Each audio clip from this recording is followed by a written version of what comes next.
Fala, turma do oitavo ano, tudo beleza com vocês? Tá iniciando mais uma videoaula de história, beleza? Hoje o nosso encontro é de história. Então o professor vai começar o quê? O professor vai começar fazendo a correção, né, do exercício que foi passado para vocês, beleza? Então era o quê? Eram as perguntas das páginas aqui, deixa eu ver qual eram as páginas, era das páginas 27 e 28, não era isso? Então vamos observar aqui no que tratava, né, cada questão. Vamos ver aqui, né? Com base no que você estudou, analisa o que foi o enciclopedismo, né? Isso, o enciclopedismo, a gente sabe que foi o quê? Foi um movimento, né, de 28 livros catalogados, né, assim, mas que além de ser uns livros catalogados, né, ou seja, foi um objetivo de criticar, ou seja, foi um despertar nas mentes das pessoas, né, simplesmente para criticar cada vez mais a corrupção da Igreja Católica, criticar cada vez mais o absolutismo, beleza? O Estado absolutismo, que defendia claramente sempre o quem? Sempre o Estado monárquico, beleza? Aí a seguinte questão era a segunda questão que falava o quê? A liberdade é um presente do céu e cada indivíduo da mesma espécie tem o direito de gozar dela logo que goza da razão, beleza? Então aqui é uma frase de Denis Diderot, certo?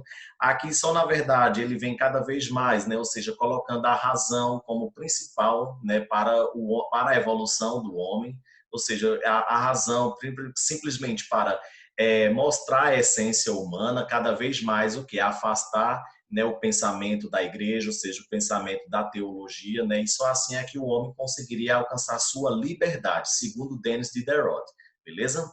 Vamos para a terceira questão. Sim, gente, aí vocês podem pausar o vídeo e copiar a resposta correta, beleza? Para que vocês possam ter um estudo mais específico. Não é bom, gente, assim?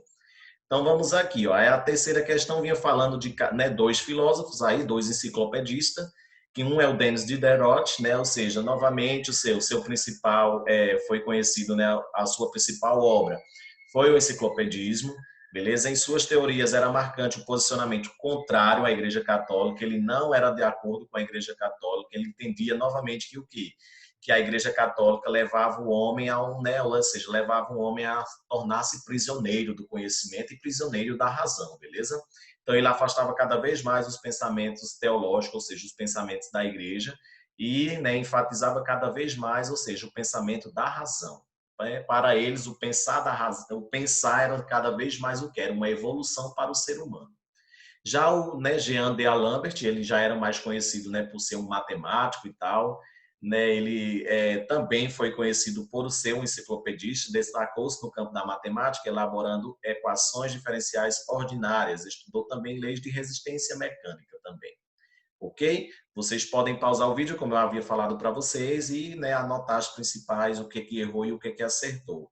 Voltaire, né? Voltaire, ele vem novamente, né? Principalmente, gente, esses principais iluministas, eles vêm praticamente com a mesma concepção, né? Ou seja, Voltaire afirmava que a religião corrompia as ações do homem, além de atrapalhar a evolução econômica e tecnológica da sociedade. Novamente, Voltaire chega, né, enfim, dizendo que o homem tem que mudar os seus caminhos na sabedoria, não pode mais simplesmente tudo olhar para o lado da fé.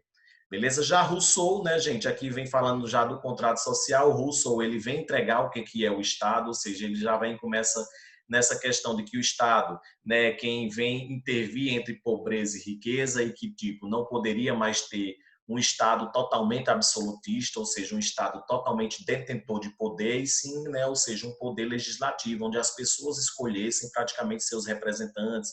E aí a gente tem, por exemplo, né, a questão dos três poderes, né, da República que são criados, o legislativo, o executivo e o judiciário, beleza? Então isso aí é obra, né, isso aí são obras de Rousseau também, tá bom, gente? Então vamos aqui, né, para a nossa videoaula de hoje, a gente continua com esse assunto dos iluministas, né, ou seja, do que era o movimento iluminismo, né? Então a gente corrigiu as páginas agora, 27 e 28, e a gente parte para o que era o liberalismo econômico, beleza, gente? Seguindo a ideia de que o Estado não poderia controlar de forma absoluta a vida pública e privada do poder em geral, surgiu no século XVIII uma corrente filosófica que analisava especificamente a economia, o já citado liberalismo econômico. Então, já, galera, o liberalismo ele vinha, né, com essa intuição, né, ou seja, ele vinha com essa ideia de que o Estado ele não tinha que intervir na vida pública e privada das pessoas. O Estado ele não poderia estar, por exemplo, ele está fazendo intervenção na economia, né? Ou seja, o Estado ele está ali para regular o que é, né, as relações entre pobres e ricos, entre proletários e burgueses, né? Assim, então o liberalismo vem justamente para isso, ou seja, é a abertura dos mercados cada vez mais que vai proporcionar um avanço econômico na sociedade, mas o Estado nenhum tem obrigação de quê? De ajudar as pessoas a se desenvolverem. Beleza? Isso é que afirma o liberalismo, ou seja, é uma abertura econômica, ou seja, é uma abertura dos mercados para que o Estado possa cada vez mais crescer economicamente.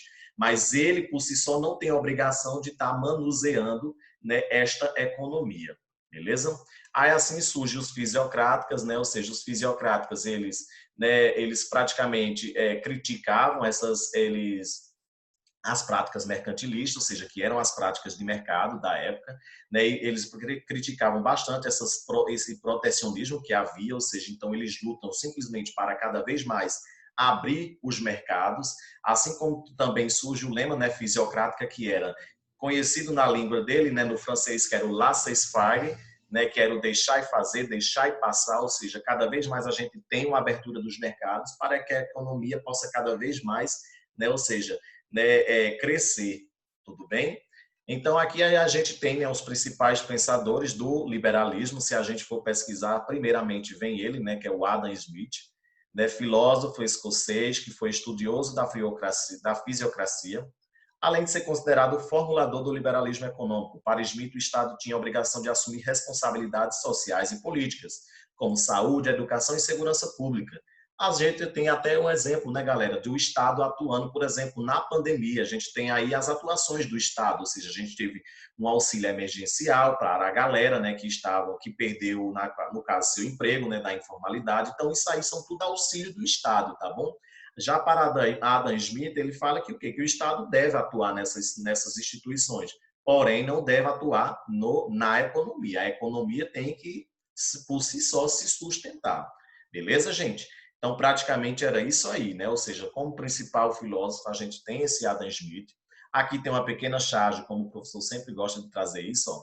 Vamos ver aqui ó, a linguagem da charge. Sou a favor do Estado mínimo. O Estado tem que cuidar apenas da educação, da saúde e da segurança.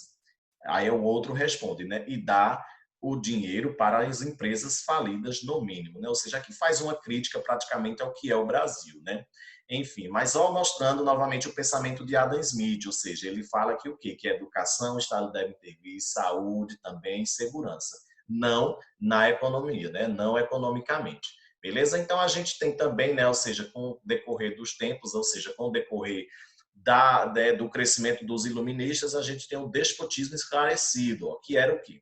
Era um regime político baseado, o quê? Baseado na centralização do poder na figura dos reis, né? Ou seja, a gente já falou que era isso, que o despotismo era uma sucessão de vários reinos, ou seja, uma sucessão de um mesmo sistema de governo por anos e anos, beleza? Mas com ideias iluministas, ou seja, em sumo, o governo continuava autoritário e rígido, mas laico, ou seja, já sem interferência da religião católica, isso é, sem interferência de nenhuma religião. Então, era um fim para, né, um Estado absolutista, mas um Estado cada vez mais com ideias iluministas, tá bom, gente? Então, aqui fica encerrando a nossa videoaula. Esse é o exercício para vocês realizarem, né, certo? Tira uma foto e me envia para o meu e-mail, tá bom, gente? Essa foi a nossa videoaula de hoje. Espero que vocês tenham gostado e até a nossa próxima videoaula. Tchau, gente.